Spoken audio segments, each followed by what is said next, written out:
오늘 본문부터 오늘 마태복음 5장부터 7장까지는 별명이 붙어 있습니다. 산상수훈이라는 산상보훈, 예수님께서 산에서 하신 보석과 같은 아주 주옥 같은 하나님의 말씀이라는 이제 별명이 이제 붙어 있습니다. 특별히 그 시작을 예수님께서 우리가 흔히 알고 있는 팔복, 복에 대해서 얘기를 하시면서 이 말씀을 시작하시게 됩니다.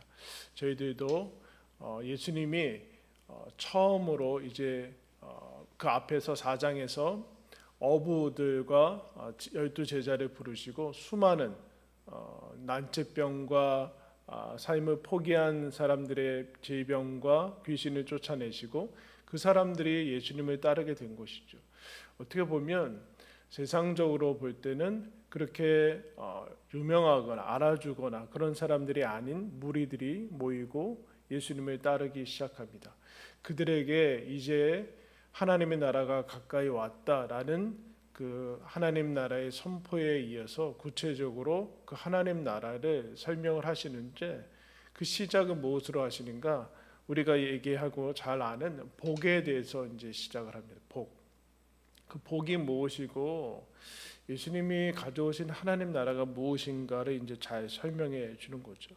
그런데 우리가 팔복에 대해서 흔히 8가지, 예수님이 팔복이라고 하시지는 않으셨는데 8가지라고 얘기하셔서 우리가 팔복이라고 얘기하는데, 팔복은 그렇게 우리의 피부에 와닿는 복처럼 여겨지지는 않습니다.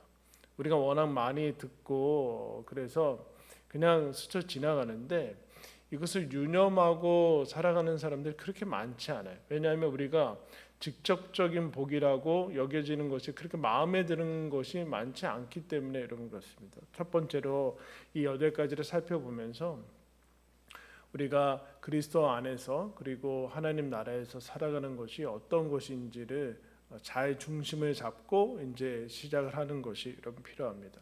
첫 번째 말씀 보면 3절에 심령이 가난한 자는 복이 있나니 천국이 그들의 것이비요 라고 나왔습니다.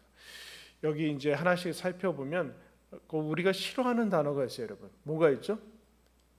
가난이라는 단어가 있어요. 가난이라는 단어가 이제 쉽게 다가오지 않아서 이제 뭐 빈곤, 이제 뭐 기아, 더 넘어서서 신용불량, 파산 이러면 조금 이제 다가오죠. 그 가난이라는 단어를 먼저 살펴보면 가난을 복이라고 여기는 사람은 없습니다. 그죠? 시중에는 이거를 받아들여서 가난한 것이 복이 있다고 얘기하는 게 예수님이다. 그런데 그런 얘기를 하는고자 하는 건 아니에요. 가난은 부족한 것이죠. 필요한 것들이 제때때 채워지지 않는 풍족함과는 전혀 다른 모습입니다. 그래서 이 가난은 부족한 것인데 하루하루 가까스로 겨우겨우 살아가는 것을 얘기합니다. 여러분 힘들죠. 어렵고 날마다 한계에 부딪히는 이 괴로움을 겪는 것이 여러분 가난입니다. 가난은 부족한 것뿐만 아니라 없는 것이죠. 없는 것. 제 가난을 통해서 물질적인 것이나 그런 것이 없는 것을 넘어서서 직설적으로 얘기하면은 가난은 없는데 뭐가 없는가? 무능, 능력이 없는 거예요. 단순히 쌀이나 물질이 없는 것을 넘어서 능력이 없는 건데, 더 직설적으로 얘기하면 내가 무능력한 것을 절감하는 것이 가난입니다. 내가 무능력하다. 내가 무기력하고 무능력, 힘이 없다라는 것을. 그래서 힘이 없다라는 얘기는 무능력하다라는 것은 더 이상 할 것이 없다라는 거죠. 여러분 이거 우리 공포로 다가오지 않습니까? 내가 더 이상 할 수 없어서 무능력을 매일같이 이제 절감한다는 거. 그것이 피부로뿐만 아니라 몸 전체, 삶 전체가 경험하는 것이 가난이다. 비참하고 처절하죠. 이게 인생인가? 이렇게 태어나서 이게 뭔가라고 얘기할 수 없고 질문할 수밖에 없는 그 상황이 여러분 가난이라는 겁니다. 탄식하는 거죠. 그래서 이 가난 가운데 처하고 있으면 이제 점점 자기 자신은 사라지고 작아지고 보이지 않게 되죠. 외부에 의해서 외부의 도움에 의해서 살아가는 것, 겨우 유지하게 되는 것이 여러분 가난입니다. 자기 스스로가 아니라 외부의 도움이 없으면 이어져 나갈 수 없는 것을 경험하게 되는 것이 이제 가난이죠. 그래서 여기서 가난에서 친숙해지는 단어는 마이너스, 바닥 이런 것이 친숙해지게 됩니다. 더 이상 가난에서는 자기 신뢰를 할 수 없어요. 자기 의존을 할 수 없고 외적인 의존을 가지게 될 수밖에 없습니다. 자기 혼자는 스스로 살아갈 수 없다라는 것을 이제 뼈저리게 느끼게 되는 것이 가난인데, 물론 가난을 복이라고 하는데 심령이 가난한 것은 복이다라고 얘기하는 것으로 갈 수 있는데, 그럼 그것을 얘기하고자 하는 것이 아니죠. 가난이라는 단어를 굳이 쓰신 이유는 가난이 복이 아니듯이 심령이라는 것이 붙어서 그거는 마치 고상한 것이라고 여겨지고 낭만적이라고 여겨지고 종교적이라고 여겨질 우려가 있는데, 그렇지 않고 심령이 가난하다는 것은, 심령은 뭘까요 여러분? 비행기에 조종석이 있고 우리 몸 전체를 주관하는 뇌나 이런 것이 있듯이 심령이라는 것은 마음인데, 마음은 나의 중심, 내 모든 부분들을, 내 삶의 전체 정서적이고 감정과 지능과 그 모든 것을 주관하고 통제하는 내 존재의 중심이라는 것이 마음입니다. 그러므로 마음이 여러분 가난하다는 것은 마음에, 내 중심에, 조종석에 있어야 될 것이 없다는 얘기죠. 있어야 될 원료와 재료가 없을 뿐만 아니라 거기가 무능력하니까 삶 전체가 무기력하고 무능력이 될 수밖에. 물질적인 가난뿐만 아니라 심령이 가난하다는 것은 전인적인 가난과 빈곤을 경험한다라는 얘기죠. 그러니까 여러분 대단히 어렵습니다. 특별히 마음에 가난하다는 것은 마음이 선을 행하고, 우리가 흔히 얘기하듯이 선을 행하고 사랑을 하고 하는 그렇게 해야 되는데, 내 마음에서 선을 행할 능력도 없고 사랑할 마음도 없는 거예요. 이게 여러분 지금 있어야 될 것들이, 우리가 원래 좀 있으면 좋겠다라고 하는 것들이 마음에 없어서 빈곤 상태에 있는 것이죠. 부요하고 충만해야 될 마음에 이기심과 탐심과 욕심과 죄와 악과, 죄악이라고 불리지 않아도 그런 것밖에는 없는 그런 것밖에 없는 상태가 심령이 가난한 상태예요. 겸손한 그런 상태가 아니에요. 그러니까 있어야 될 것이 없는 부요한, 그러니까 원료와 식량이 없어서 마음이 제 기능을 하지 못하는, 그러니까 삶 전체의 삶이 제 기능을 하지 못하는 그런 무능력한 비참하고 사망과 고통의 모습이 많아진 상태가 심령이 가난한 자예요. 그러니까 여러분 심령이 가난한 자는 복이라고 얘기할 수 없죠. 심령은 부요해야 돼요.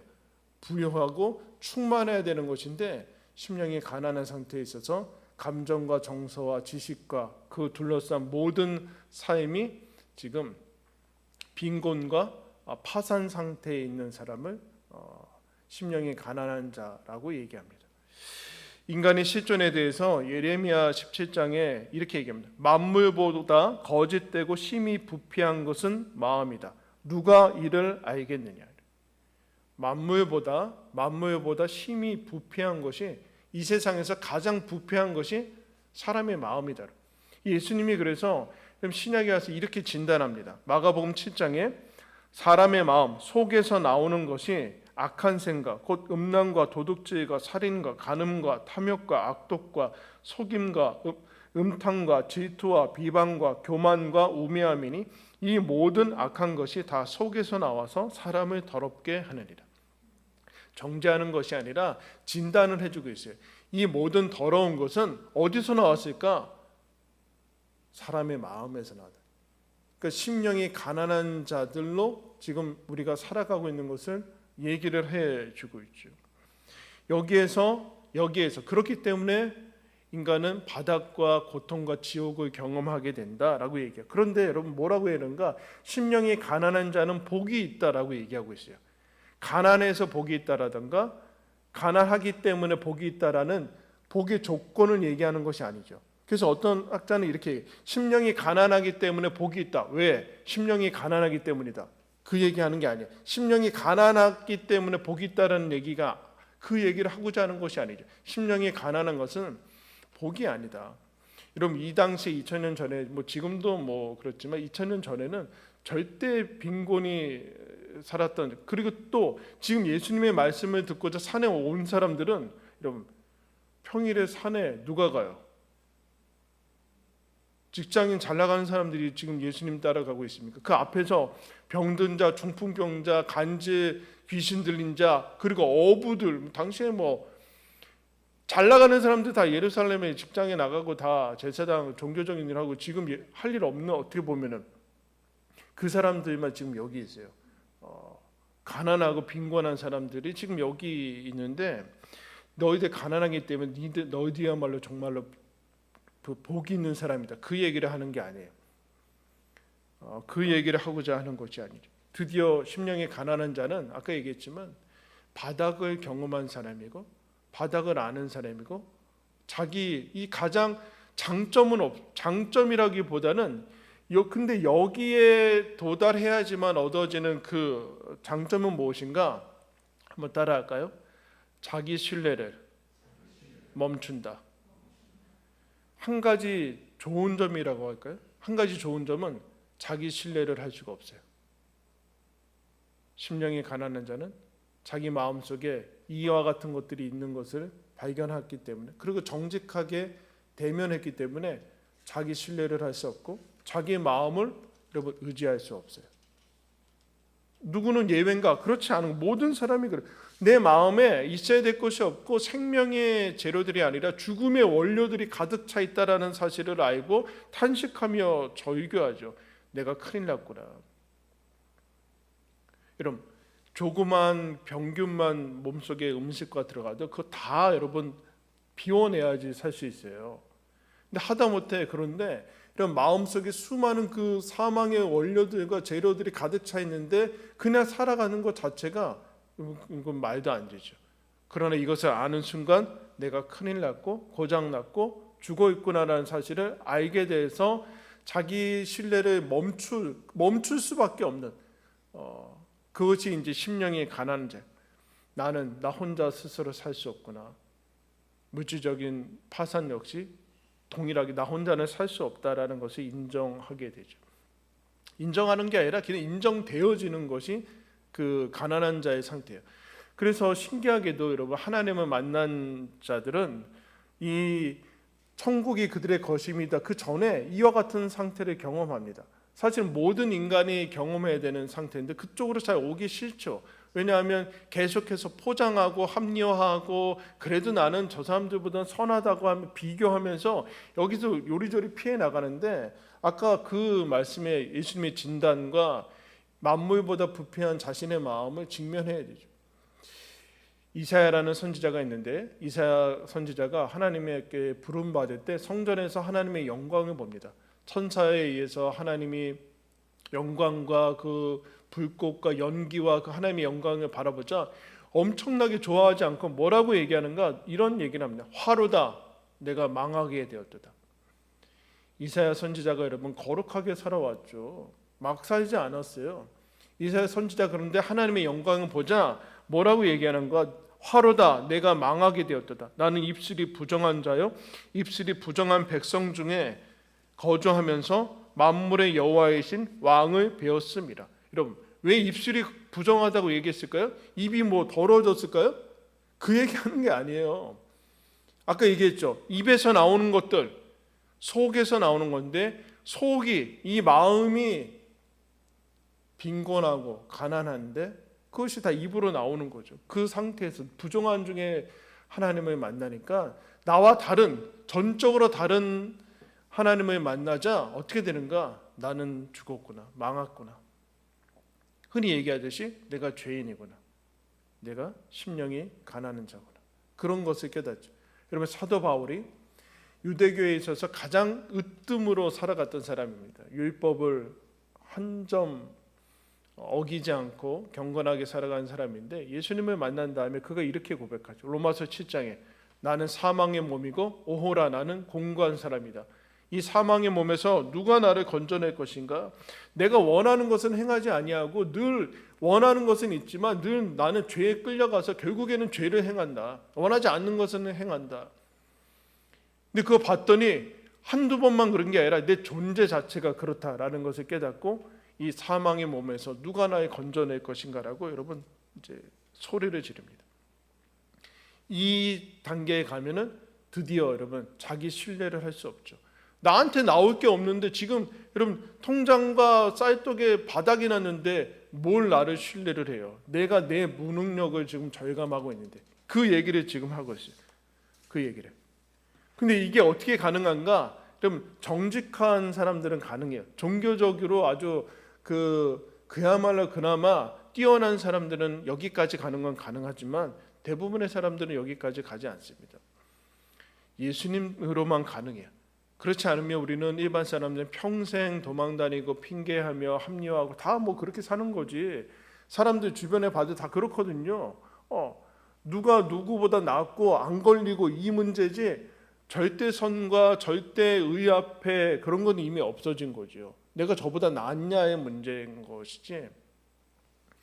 근데 여러분 예수님 사람의 원형 하나님을 만나면 여러분 달라집니다. 나와 다른 분이 계시고 인간의 원형, 나의 원형이 저렇구나라는 것을 보면서 차이를 느껴야 돼요. 그래서 여러분 우리가 마태복음을 하면서 마태복음을 읽으면서 예수님을 만나고 예수님을 배우면서 나와 절대적인 이 차이를 계속해서 느껴야 돼요. 느끼지 않으면 이 예수님하고 나랑 별로 차이가 별로 느껴지지 않으면 지금 뭐가 뭔지 어디로 방향을 잃게 됩니다. 예수님이 사람의 원형을 발견하게 되자 여러분 내가 가난하다는 부유하신 예수님 앞에 가난하다는 것을 알게 되고 예수님이 입을 열어 가르쳐 이렇게 얘기해요. 굳이 그럴 필요가 없거든요. 로마서 이제 5장 2절에 예수님이 입을 열어 가르쳤다. 그럼 입을 열어서 가르치지 뭐 어떻게 가르쳐요? 왜 굳이 얘기했을까요? 아까 이사야는 입이 부정한 백성이다 그랬고 입에서 나오는 것들 그랬어요. 근데 예수님이 입에서 나오는 게 뭐게요? 복이에요. 사람이 입에서 나오는 것들은 다 지옥의 그 열매들밖에 없는데 나오는 것들. 근데 예수님의 입에서 나오는 거는 그냥 천국이 나오고 있고 복이 나오고 있어요. 그러자 이 사람들이 그냥 피해자고 어떻게 보면 가난해서 피해자고 나는 그런 사람인 줄 알았는데 자기가 심령이 엉망인 사람이라는 것을 알게 되죠. 근데 여러분 복 아니죠. 이게 복이 될 수 있는 이유는 이 자체가 복이 아니라 3절 한번 다 같이 읽겠습니다. 다 같이 시작. 심령이 가난한 자는 복이 있나니 천국이 그들 것이며. 심령이 가난한 자에게 천국이 임하기 때문에 그렇습니까? 그렇지 않죠.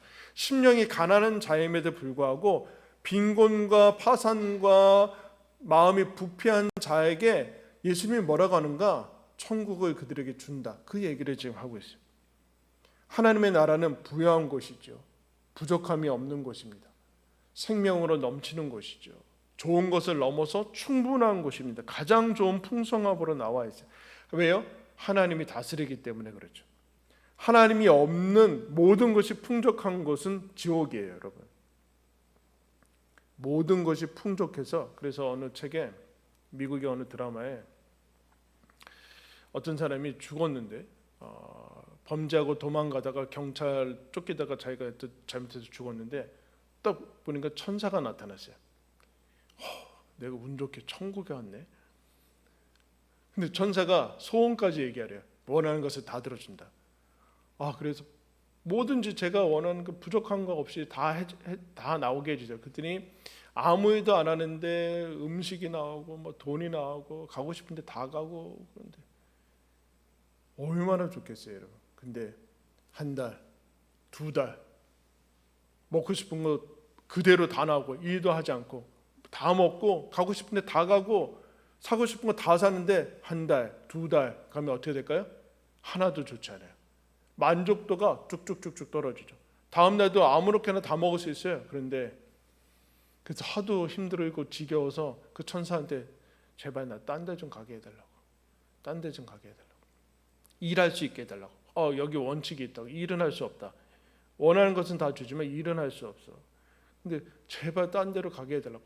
차라리 지옥 가게 해달라고 했더니 그 예쁜 천사가 갑자기 얼굴이 바뀌면서 모든 게 다 바뀌죠. 여기가 지옥이다. 네가 천국이라고 알고 있던 여기가 지옥이다. 목적도 도전도 아무 할 일이 없이 모든 것이 풍족해서, 그러면 여러분 사람은 거기서 만족함을 못 느낀다고. 그 드라마에서 그래요. 그리고 우리가 원하는 거 그거 아니야. 아무것도 하지 않고 그냥 매일 아무것도 하지 않는데 건물주 같은 거 해가지고 돈이 계속 돌아와서 난 아무 일도 하지 않고, 그게 지옥이라니까요. 1년을 버틸 수 있을 것 같아요. 그 무료함과 그 쾌락으로 얼마나 버틸 수 있어요. 한번 해봤으면 좋겠죠. 그래도 한 번 더 해봤으면 좋겠어요. 그죠? 그 무료함을 한번 느껴서 지겨워가지고 한번 해봤으면 좋겠어요. 그게 우리의 근데 거기가 지옥이라는 거예요. 하나님 없는. 그래서 누가복음에 가면은 예수님이 이런 얘기합니다. 부자는 화가 있나니 너희는 이미 위로를 받았다. 그럼 부가 화라는 얘기일까요? 아니죠. 부는 하나님으로부터만 나오는 건데 그 부 가지고 하나님을 모르는 거예요. 하나님을 제쳤어요. 이 땅에서 부라고 하는 것한테 그거는 화다라고 하면서, 그러면 내가 가진 게 복이 아니고 화면 진짜 복은 뭐야? 이렇게 주의를 환기시키려고 예수님이 지금 그 얘기를 하는 거죠. 지금 그 얘기하는 거예요. 하나님의 나라는 먹고 마시는 것이 아니요 의와 평강과 희락이라, 마음이 생명의 원료로 부유하고 풍족한 것이 하나님의 나라고, 하나님의 공급하심과 다스리심이 원활한 상태가 천국인데, 지금 파산한 상태에 하나님의 나라를 가져다 주시는 분이 예수님인데 천국이 임했다 그렇게 얘기해요. 왜 그럴까요? 어떻게 될까요? 자기 상태를 이제 파악했죠. 자기를 신뢰할 수 없어요. 내 안에 선한 것이 없고 내 안에 사랑의 물줄기와 생명의 근원이 없는 것을 확인하고 자기 신뢰를 멈추고 그치고 자아 숭배를 멈추는 거죠. 자기 왕국을 허물어뜨리고 그 사람한테 아무것도 남지 않고 나는 이제 끝이고 바닥이고 마이너스인데 아무것도 줄 수 없는데, 나 스스로도 아무것도 기대할 수 없는데 예수님만이 그 사람들에게도 하나님의 나라를 주시는 거예요. 값없이. 그게 저와 여러분 아닙니까? 이런 하나님 앞에 항복하고 온 사람들 아니에요? 그리스도인들? 아직도 내 안에 가능성과 내 안에 그 어떤 야망이 있을 것 같아서 하나님이 그것을 도와주고 이것을 보장해 줄 거라는 생각으로 그리스도인이 된 거예요? 빨리 포기하세요. 예수님 끝까지 못 따라가요. 하나님, 회개란 그건 하나님, 나 스스로는 내 인생을 제대로 살아갈 수 없습니다.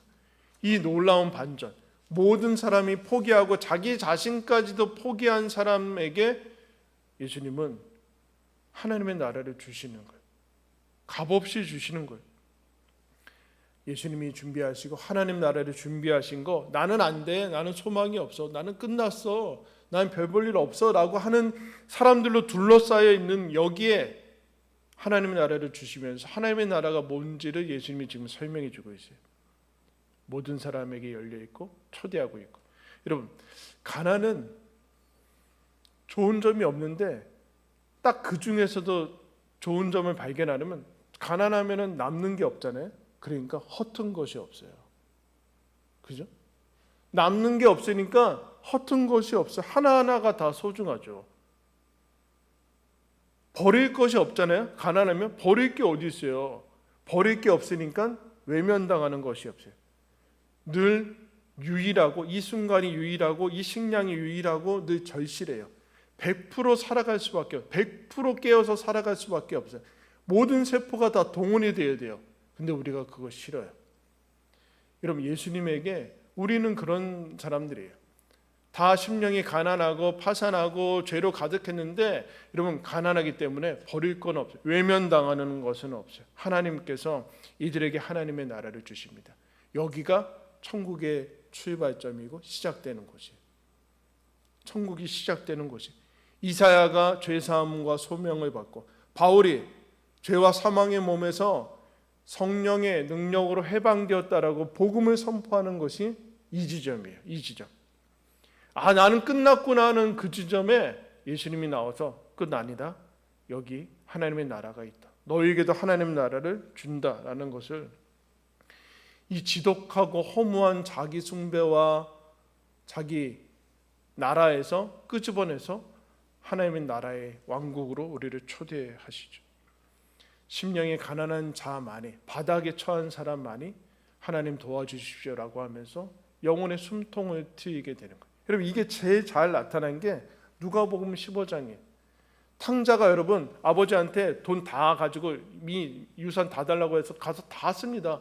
풍족한 생활을 하다가 이제 드디어 돼지 제업열매도 먹을 수 없는 바닥을 경험하게 되죠. 그때 무슨 얘기를 하는가?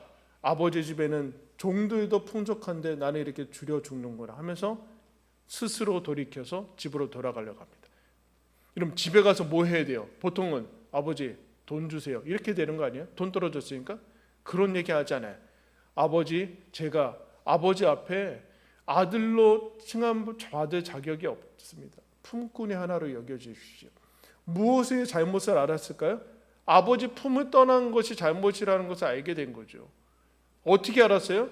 자기가 하나님 아버지 떠나면 바닥이라는 사실을 아는 거죠. 공급이 끊어졌기 때문에. 근데 놀라운 반전이 일어납니다. 그냥 품꾼으로 써주십시오. 나는 이제 끝났구나 파산을 해서 갔는데 아버지가 뭐래요? 제일 좋은 옷을 입히고 손에 가락지를 끼우고 잔치를 벌입니다. 인생의 끝에서 하나님께서 하나님의 나라를 주세요. 여러분, 여기에 이 반전에 우리가 초대를 받았죠. 나의 능력과 가능성으로 이루어지는 삶이 아니라 하나님이 나의 끝에서도, 파산에서도, 이 빈곤에서도, 무능력 거기에서도 하나님의 나라는 영향받지 않고 나에게 다가오시고 나에게 선사해 주시는 예수 그리스도, 그분이 우리 가운데 있어요. 그래서 우리는 내가 내 인생을 주관하지 않고 놓으면 죽을 것 같고 내 능력의 과시와 힘으로 살아오는 그것을 그리스도인이 됐는데도 계속해 나가는 그 습관을 버리지 못하는데, 하나님이 그런 얘기, 너가 끝난 거기에서도 하나님의 나라를 너한테 준다. 자기 신뢰가 끝나고 자기 왕국이 파산된 거기에서 하나님의 나라가 시작이 된다. 너 이제 하나님의 나라 받은 사람이다. 마음이 가난한 자, 그래서 여러분, 마음이 가난한 자에게, 천국이 임한 자에게 모든 삶은 선물이죠. 그리고 우리가 하나님의 나라 안에 있기 때문에 이제 하나님께서 모든 것을 주관하는 것을 알기 때문에, 그분이 내 아버지이기 때문에, 내 파산에서도 하나님 나라를 시작하신 분이기 때문에 이제 맡기고 살아갈 수 있는 거죠. 여러분, 시편 139편 한번 찾겠습니다. 우리가 이 복을 우리 다 같이 확인하고 오늘 말씀을 마치겠습니다. 시편 139편입니다.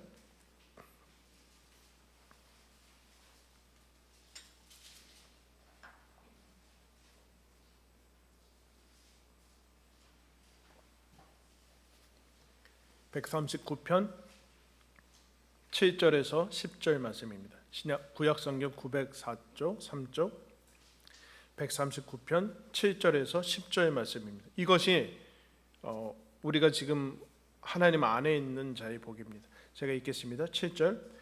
내가 주의 영을 떠나 어디로 가며 주의 앞에서 어디로 피하리이까? 내가 하늘에 올라갈지라도 거기 계시며 수월에 내 자리를 펼지라도 거기 계시나이다. 내가 새벽 날개를 치며 바다 끝에 가서 거주할지라도, 우리 다 같이 읽겠습니다. 시작. 거기서도 주의 손이 너를 인도하시며 주의 오른손이 나를 붙드시리이다. 공간에 얘기하는 거 아니죠?